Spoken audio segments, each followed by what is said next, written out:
Esto en el pensamiento siempre está asociada a nuevas maneras de ejercer la ciudadanía y por esto tiene un sentido fundamentalmente innovador, ¿sí? Y entonces, si nos preguntamos si en México qué es lo que ha contribuido a innovar sociedad civil, pues tendríamos un conjunto de temas asociados incluso a periodos históricos, donde sin irnos demasiado para atrás, es que voy a empezar con los 80, pero ahora que comentabas todo esto, los proyectos de sustentabilidad, pues realmente sí, la presencia fuerte de sociedad civil es de los 60, ¿sí?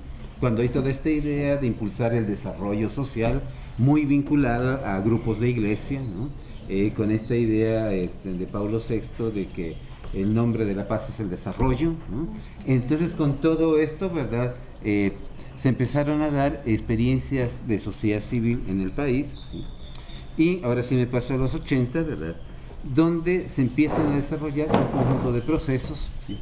Enumero no de manera exhaustiva, dando algunos ejemplos, como sería el impulso a la democratización y a la alternancia, que como todos recordamos, pues estuvo muy vinculado al asunto de la observación electoral, que fue, digamos, un disparador de la conciencia de que había que pasar a una suerte de normalidad democrática en el país, ¿no? Y que esto pues fue precisamente por el impulso de organizaciones civiles. Podríamos tomar en cuenta también el tema de derechos humanos, ¿verdad? Esto hacia mediados de la década de los 70, cuando ante lo que se dio en llamar en ese momento guerra sucia, y que precisamente venía pensando si no hay que reactualizar el concepto de guerra sucia, ¿verdad? También, ¿verdad? Todos los atropellos que se hicieron para, según esto, lograr la estabilidad eliminando la guerrilla, ¿sí? Que fueron, como ocurre en estos casos, mucho más allá de los directamente involucrados. Pues también organizaciones de sociedad civil, ¿verdad? Empezaron con todo este asunto de promoción, defensa de los derechos humanos, ¿sí? Por supuesto que no podríamos dejar de lado el tema de la perspectiva de género, ¿verdad? Que tal vez un poco más reciente. Todos tienen antecedentes lejanos, pero seguramente desde en la década de los 90 hay una presencia significativa que lleva a modificaciones legislativas, reconocimientos, etcétera, ¿sí? Todo esto podríamos decir que son formas de innovación de la manera de ejercer la ciudadanía, pues fueron fuertemente impulsadas en el país por organizaciones de la sociedad civil e insisto, ¿no? Son ejemplos, no es una lista exhaustiva, yo creo que todos nosotros tendremos muchos otros. Algo que habría que destacar es que este proceso de innovación tuvo, desde mi punto de vista, dos características relevantes para el presente. Una de ellas es que fue un proceso creciente de politización. O sea, conforme se participaba en todo esto, se caía cada vez más en la cuenta que transformar las maneras de ejercer la ciudadanía implicaba la transformación del régimen político. Y el otro elemento es también que la célula básica de participación, que sería la organización civil, el grupo de barrio, el grupo comunitario, ¿sí? Muy pronto encontraban sus límites para poder operar transformaciones de su entorno, y entonces empieza un proceso de asociación, ¿sí? De integración reticular, de formación de redes, ¿sí?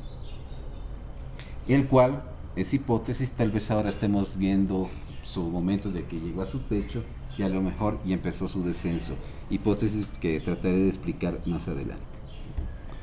Entonces, con esto que quiero decir, se contribuyó a modificar el ejercicio de ciudadanía en el país, lo cual modificó la identidad y perspectiva de las propias organizaciones, ¿verdad?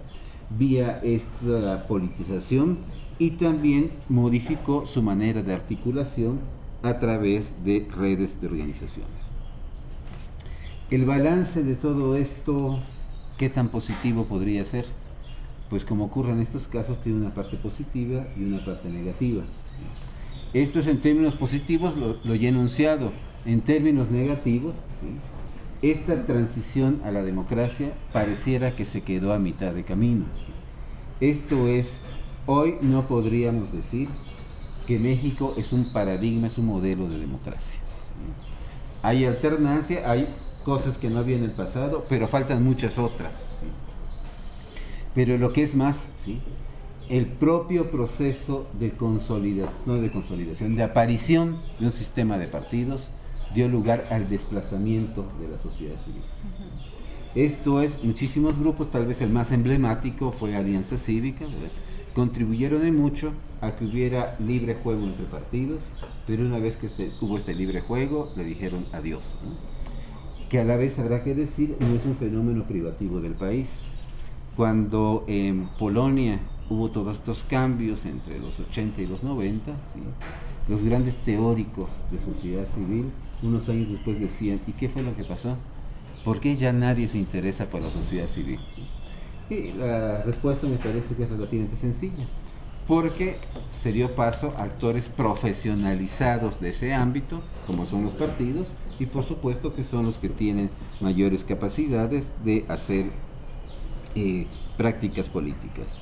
En términos, podríamos decir, de los derechos humanos, se avanzó muchísimo en la consolidación de instituciones, de comisiones de derechos humanos, ¿sí? Pero si hoy dijéramos estas comisiones de derechos humanos, ¿sí? Son las pilares de la defensa y promoción de estos derechos, pues podríamos tener más de una mirada de escepticismo, ¿no? Recientemente, Alberto Olvera sacó un texto donde hace un repaso de varias organizaciones civiles, comisiones de derechos humanos en los estados, ¿sí? Y la conclusión es, hay una noticia buena y una mala. La buena es que están consolidadas, la mala es que no funcionan. Y esto podríamos decirlo en varios temas, ¿no? Sobre todo con ocasión de la conferencia de Beijing, fue en los 90 si no me equivoco, 95, ¿sí? Entonces en 95, ¿verdad?, salió esta consigna de crear institutos de la mujer en los estados, se crearon, ¿sí? Y hoy pues no podemos decir que hayan servido precisamente para hacer la avanzada en la promoción de los asuntos de género. No digo que no hagan nada, pero sí digo que no hacen todo lo que podrían hacer, ¿sí? Entonces, de tal manera que allá hay dos preguntas, ¿sí? Una es, bueno, ¿y por qué no se alcanzó lo que supuestamente se quería alcanzar, lo que el proyecto y la promesa decía que debiéramos alcanzar? Y la otra es, ¿y qué se podría hacer para, si no alcanzar la promesa, por lo menos dar algunos pasos adelante? Con lo cual me paso de inmediato a simplemente hacer unas constataciones del presente. Resulta que si nos planteamos hoy en términos de retos, para la sociedad en general, y me atrevería a decir para la sociedad civil en específico, ¿sí?, hay 3 o 4, insisto, tampoco de manera exhaustiva, sino los que a mí más me llaman la atención, y que seguramente que todos tendremos otros temas, y que tal vez en su origen sea coincidente la causa. Creo que hay un fuerte asunto con la capacidad de gobierno que tenga el sistema de partidos, porque difícilmente hoy podemos achacarle todas las culpas a un solo partido, y con esto no es que la cuestión esté mejor, sino está peor, todos son culpables, ¿sí? Esto es, tenemos un sistema de partidos existente, pero que no es capaz como tal de gobernar. Entonces unos terminan impidiendo las acciones de gobierno de los otros, ¿sí? Y entonces parece ser que la única estrategia viable es obstaculizar para que entonces el otro pueda subir, para que el que salió lo vuelva a obstaculizar, ¿sí? Y entonces hacer una alternancia sin alternativa social, ¿sí?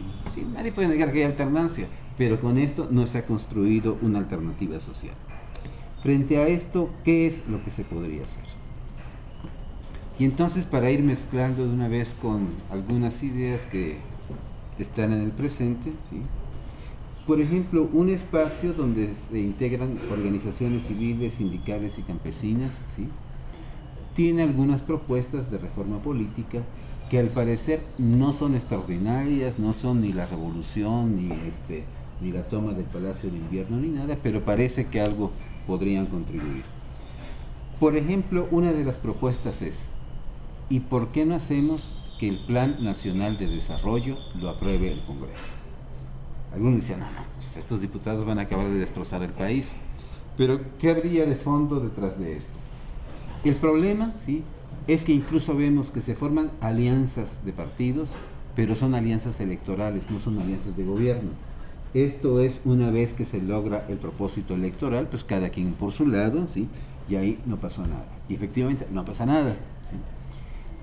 Esta idea lo que implica es cómo es imposible en el futuro previsible, esperemos, ¿sí?, que un solo partido tenga el ejecutivo y a la vez controle al legislativo, ¿sí?